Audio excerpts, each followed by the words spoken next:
Good morning students.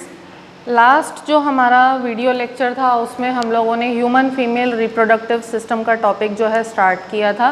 Human female reproductive system के different parts देखे थे और ओवरी का जो स्ट्रक्चर है उसको हमने डिटेल में देखा था। ठीक है, अब ओवरी के स्ट्रक्चर से ही रिलेटेड जो है नेक्स्ट टॉपिक है हमारा, that is the ovarian follicle. Ovary के स्ट्रक्चर से रिलेटेड क्यों? क्योंकि ओवरी से ही क्या बनता है, जर्म सेल बनता है। तो ये ओवेरियन फॉलिकल जो हमारा टॉपिक है, इस टॉपिक में एक्चुअली हम लोग देखेंगे कि जो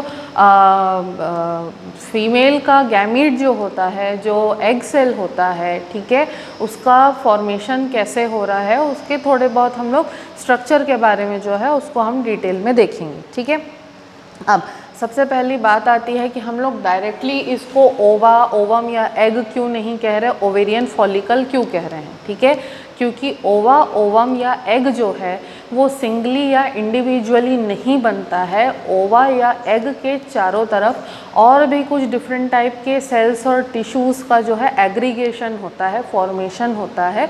ठीक है, इसीलिए हम लोग उसको ओवा या एग ना कह के डायरेक्टली हम क्या कह रहे हैं, हम कह रहे हैं ओवेरियन फॉलिकल्स। ठीक है, तो अब क्वेश्चन आता है ओवेरियन फॉलिकल्स है क्या। ठीक, ओवेरियन फॉलिकल्स जो है वो ऐसे कॉम्प्लेक्सेस हैं जिनके अंदर oocyte प्रेजेंट होता है।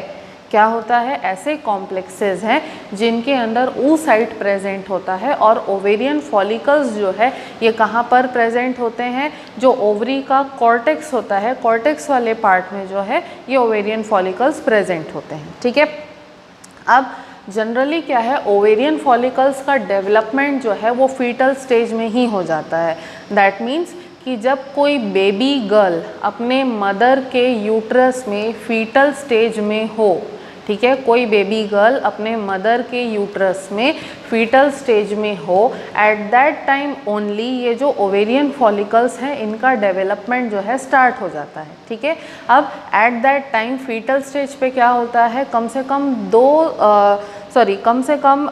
200 से 300 मिलियन, ठीक है, प्लीज़ रिमेंबर 200 से 300 मिलियन जो है प्राइमरी फॉलिकल्स, ठीक है, जो ओवेरियन फॉलिकल्स होते हैं वो फीटल स्टेज में बहुत लार्ज क्वांटिटी में जो है प्रेजेंट होते हैं। 200 से 300 मिलियन मैंने बोला। ठीक है, अब इतने ज़्यादा क्वांटिटी में जो है फॉलिकल्स का प्रेजेंट होना, ठीक है, इससे होता क्या है, इससे ये होता है कि ये जो जितने भी फॉलिकल्स, ओवेरियन फॉलिकल्स प्रेजेंट होते हैं, ये सारे के सारे फीटल स्टेज में जो है मियोसिस 1 का जो प्रोफेज 1 स्टेज होता है, ठीक है, मियोसिस 1 का जो प्रोफेज 1 स्टेज होता है उस स्टेज तक डेवलप होते हैं और वहाँ पर उनका डेवलपमेंट जो है वो अरेस्ट हो जाता है, पॉज हो जाता है। ठीक है, अब इतने सारे जो ओवेरियन फॉलिकल्स हैं, ठीक है, जैसे जैसे उस बेबी गर्ल का बर्थ होता है, बर्थ होने के बाद में धीरे धीरे उसकी एज जो है इंक्रीज होती है और वो जो गर्ल है प्यूबर्टी के स्टेज तक आती है।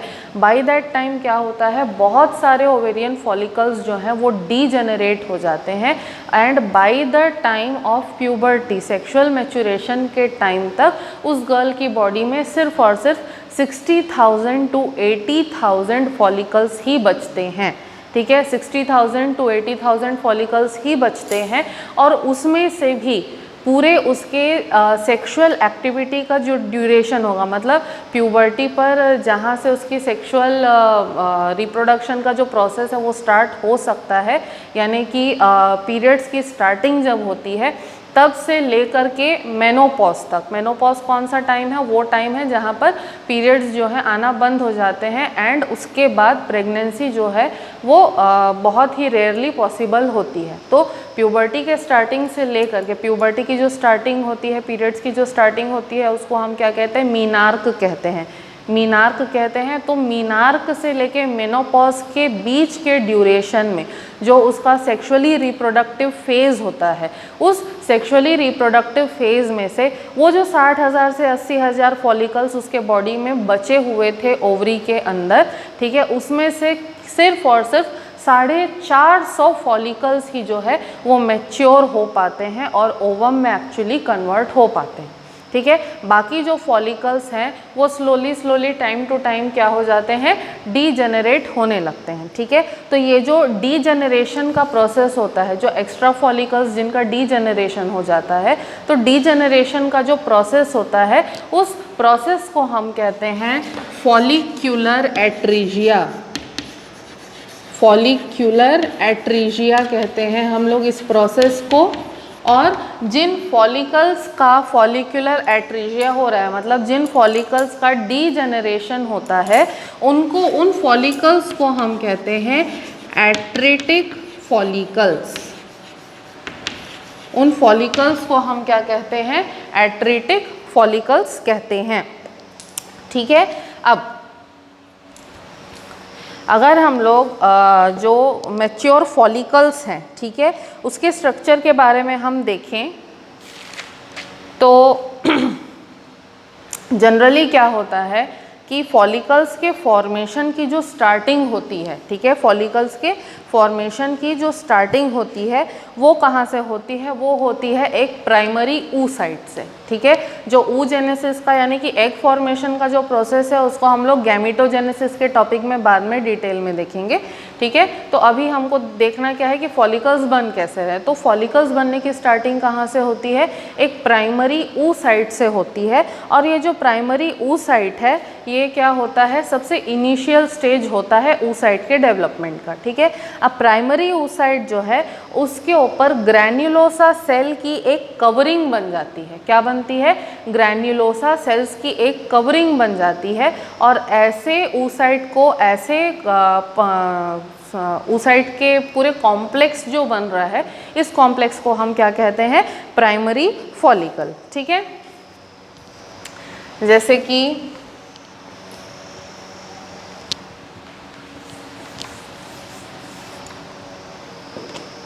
ठीक है, this over here is a primary oocyte और उसके ऊपर जो है इस तरीके से ग्रैन्युलोसा सेल्स जो है उसकी एक लेयर बन जाती है। तो this over here is the primary follicle, ठीक है। ये क्या है, ग्रैन्युलोसा सेल का लेयर जो है, मैंने कहा था कि ग्रैन्युलोसा सेल्स का एक लेयर बन जाता है। And this over here, this is the primary oocyte,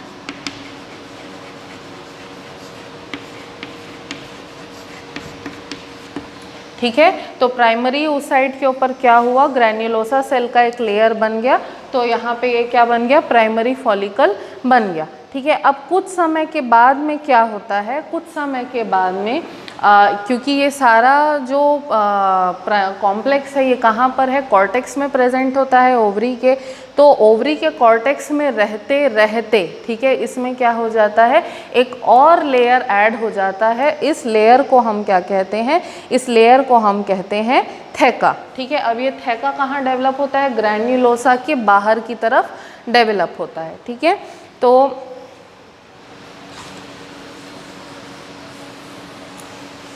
ठीक है, this was the primary follicle, ठीक है।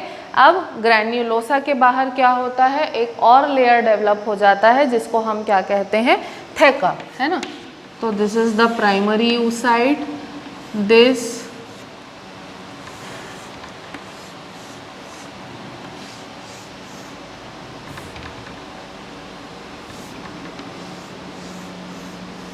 Is the granulosa. अब ग्रैन्युलोसा के बाहर की तरफ एक और लेयर जो है वो डेवलप हो जाती है, this new layer, this is the theca, ठीक है। जैसे ही थैका का फॉर्मेशन होता है तब इस प्राइमरी फॉलिकल का डेवलपमेंट हो जाता है और प्राइमरी फॉलिकल से वो मैच्योर होके किस में कन्वर्ट हो जाता है, सेकेंडरी फॉलिकल में कन्वर्ट हो जाता है, डेवलप हो जाता है, ठीक है। अब ये जो थैका यहाँ पे बना, कुछ समय के बाद में ये जो थैका है ये डिफ्रेंशिएट हो जाता है दो सेपरेट लेयर्स में, ठीक है। जो बाहर की तरफ का लेयर होता है उसको हम कहते हैं थैका एक्सटर्ना, और थैका का जो इंटरनल पार्ट होता है उसको हम कहते हैं थैका इंटरना, ठीक है। अब थैका एक्सटर्ना और थैका इंटरना के बीच में क्या डिफरेंस है? थैका एक्सटर्ना जो होता है वो ज़्यादा फाइब्रस होता है, ठीक है, और थैका इंटरना जो होता है वो सेल्यूलर होता है, ठीक है। थैका एक्सटर्ना फाइब्रस होगा और थैका इंटरना जो है वो क्या हो जाएगा? सेल्यूलर हो जाएगा, ठीक है। तो यहाँ पे हम कैसे शो कर सकते हैं उस चीज़ को? ये जो था थैका इंटरना था, जिस that will be more cellular, and this again will be the theca externa which will be more fibrous. So again we will go through it. Primary oocyte granulosa cells, theca interna and theca externa. So this over here is the secondary follicle, ठीक है। अब secondary follicle बन गया। Secondary follicle बनने के बाद में क्या होगा? ये जो ग्रैन्युलोसा के सेल्स हैं ये अभी तक क्यूबॉइडल टाइप में थे, अब ये क्या बन जाएंगे? स्ट्रेटिफाइड बन जाएंगे, मतलब इनकी लेयरिंग जो है वो क्या हो जाएगी? इवन लेयरिंग हो जाएगी, लाइक दिस, ठीक है। ये क्या बन गया? स्ट्रेटिफाइड बन गए। इसमें स्ट्रेटिफाइड बनने का मतलब क्या है? और लेयर्स ऐड हो जाते हैं। स्ट्रेटिफाइड बनने का मतलब क्या है? स्ट्रेटा मीन्स लेयर, तो ग्रैन्युलोसा के सेल्स स्ट्रेटिफाइड हो जा रहे हैं, मतलब इसमें लेयर बन जाता है। और जैसे ही ग्रैन्युलोसा के सेल्स जो हैं ये स्ट्रेटिफाई हो जाते हैं, ये एक फ्लूइड सिक्रीट करना स्टार्ट कर देते हैं, ठीक है। ये क्या सिक्रीट करना लग जाते हैं? एक फ्लूइड सिक्रीट करने लगते हैं, और इस फ्लूइड को हम क्या कहते हैं? लिकर फॉलिक्यूला, ठीक है। ग्रैन्युलोसा के सेल स्ट्रेटिफाइड हो जाएंगे, एक फ्लूइड सिक्रीट करना स्टार्ट करेंगे जिसको कि हम क्या कहेंगे? लिकर फॉलिक्यूला, ठीक है। अब लिकर फॉलिक्यूला बनने से क्या हो गया? लिकर फॉलिक्यूला बनने से क्या होगा कि एक बहुत ही बड़ी लार्ज कैविटी बन जाएगी, ठीक है। एक बहुत ही बड़ी लार्ज कैविटी बन जाएगी इस तरीके से। This is the primary oocyte, ठीक है। प्राइमरी oocyte के इधर पे, ठीक है, जैसे ये ग्रैन्युलोसा का एक लेयर है, ठीक है। फिर ये जो और मल्टीपल लेयर्स हैं ग्रैन्युलोसा के, वहाँ पे बीच में ये जैसे दीज आर द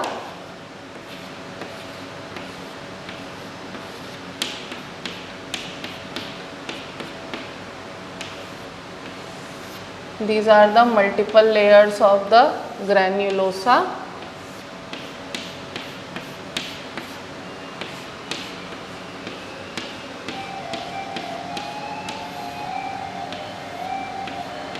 ठीक है। ये प्राइमरी oocyte है, ठीक है। प्राइमरी oocyte ये ग्रैन्युलोसा, तो ग्रैन्युलोसा क्या कर रहा है? लिकर फॉलिक्यूलाई सिक्रीट कर रहा है, जिसकी वजह से एक लार्ज कैविटी जो है वो बन जाती है। अब इस कैविटी के अंदर जो लिकर फॉलिक्यूलाई है वो भरा हुआ रहता है, ठीक है। अब इस लिकर फॉलिक्यूलाई जो है वो पूरा भर जाएगा फॉलिकल के अंदर। सेकेंडरी फॉलिकल से आगे बढ़ रहे हैं हम लोग। यहाँ पे क्या हो गया? इसके चारों तरफ थैका इंटरना और थैका एक्सटर्ना प्रेजेंट है, ठीक है। सो डोंट गेट कंफ्यूज, ठीक। मैं बिल्कुल सेंटर का जो पार्ट है बस उसके तरफ दिखा रही हूँ। ध्यान कहाँ होना चाहिए? ग्रैन्युलोसा पे, और सिर्फ oocyte पे ध्यान होना चाहिए फिलहाल, ठीक है। बाकी थैका जो है वो एज इट इज़ है, ठीक। तो ग्रैन्युलोसा सेल्स स्ट्रेटिफाइड होते हैं, लिकर फॉलिक्यूलाई सिक्रीट करते हैं। लिकर फॉलिक्यूलाई सिक्रीट होने से एक कैविटी बन जाती है। कैविटी के अंदर लिकर फॉलिक्यूलाई जो है वो फिल्ड रहता है, और कैविटी बनने की वजह से oocyte जो है वो एक साइड में क्या हो जाता है? शिफ्ट हो जाता है, मूव हो जाता है, ठीक है। अब यहाँ पर क्या हुआ? कैविटी तो बन गई, ठीक है। कैविटी बनने के बाद में ये जो कैविटी है, इस कैविटी को हम क्या कहते हैं? एंट्रम कहते हैं, ठीक है। एंट्रम कहते हैं इस कैविटी को, या follicular cavity. This cavity over here is the antrum, ठीक है। अब ये जो एंट्रम बना है इसके वजह से क्या हो गया? oocyte जो है एक साइड में शिफ्ट हो गया, ठीक है। ऊ साइड शिफ्ट होने के बाद में क्या होगा, यहाँ पर कैविटी के बीच में ये जो मैंने आपको स्ट्रक्चर्स दिखाए हैं, तो इसमें क्या होता है कि ये एक सिंगल, ठीक है, एक सिंगल नेक के जैसा स्ट्रक्चर जो है वो oocyte और एंट्रम के बीच में बनता है, ठीक है। एक सिंगल नेक लाइक स्ट्रक्चर जो है वो बनता है, जो किसको कनेक्ट कर रहा है, ग्रैन्युलोसा के लेयर को किसके साथ कनेक्ट कर रहा है, oocyte के साथ कनेक्ट कर रहा है।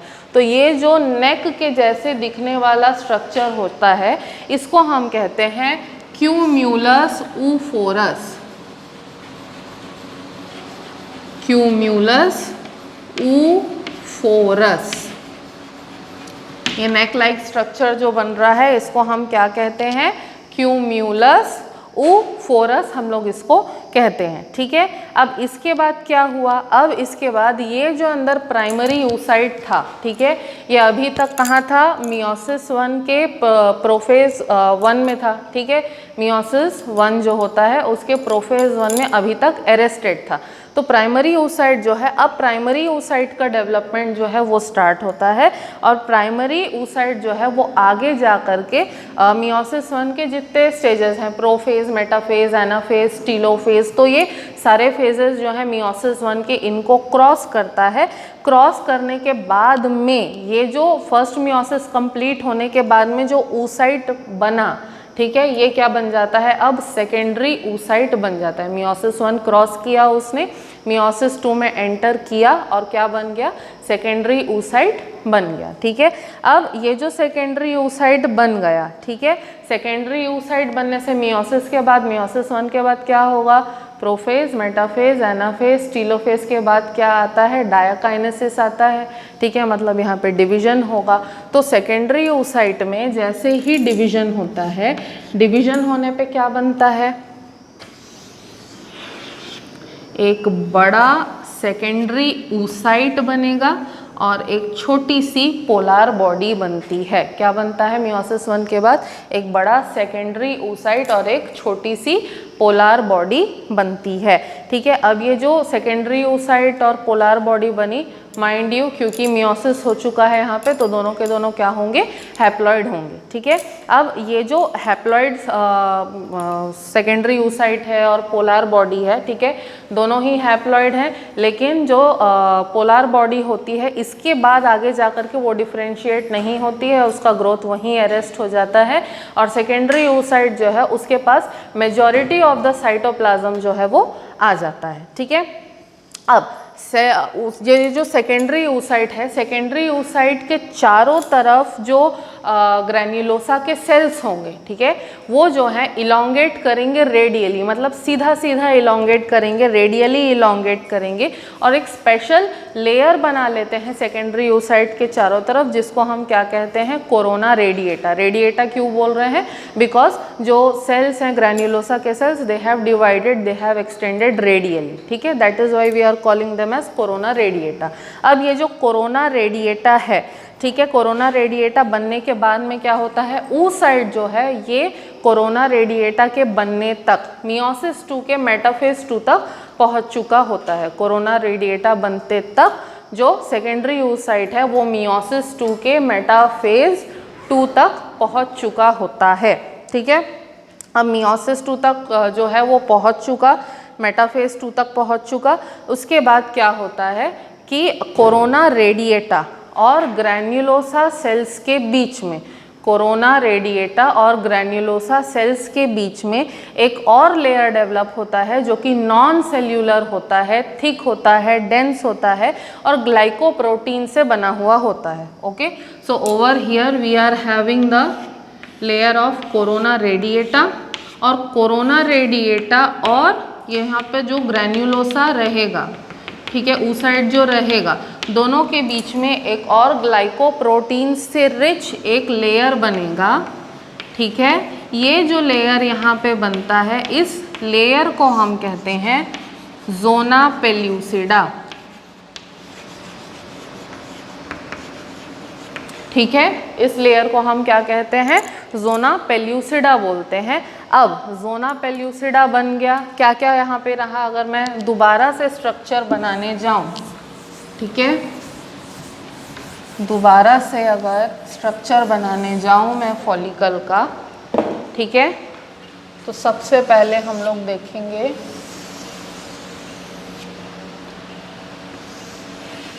This is the secondary oocyte over here. इसके चारों तरफ इस तरीके से ग्रैन्युलोसा की एक लेयर प्रेजेंट है। This over here is the antrum और द नेक पार्ट, ठीक है। उसके बाद this over here is making a cavity like this, ठीक है।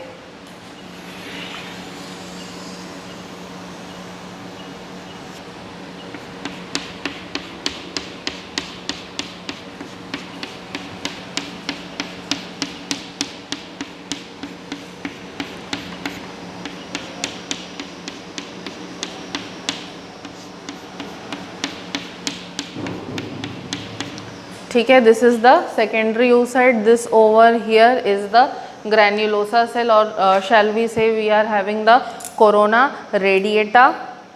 Then this over here, this cavity over here, that is the antrum. Then we are having the theca interna and the theca externa.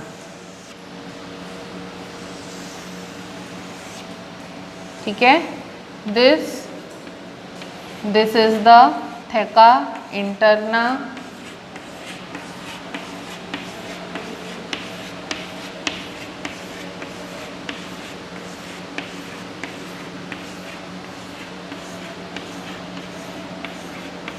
इसके अंदर sales का structure ऐसा नहीं रहता है, it is just to separate, just for the sake of identifying, so that हम लोग इसको आइडेंटिफाई कर पाएँ, इसीलिए ऐसा बनाया है।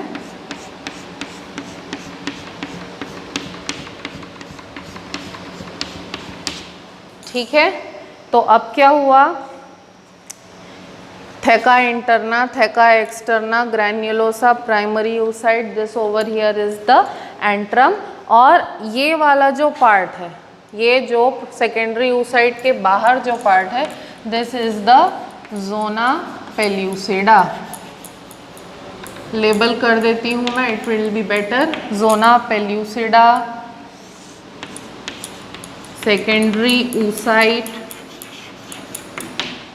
okay, this here is the antrum, ठीक है, this is the what, neck portion, okay, what was the neck portion called, the neck portion was called the oophorus, है ना।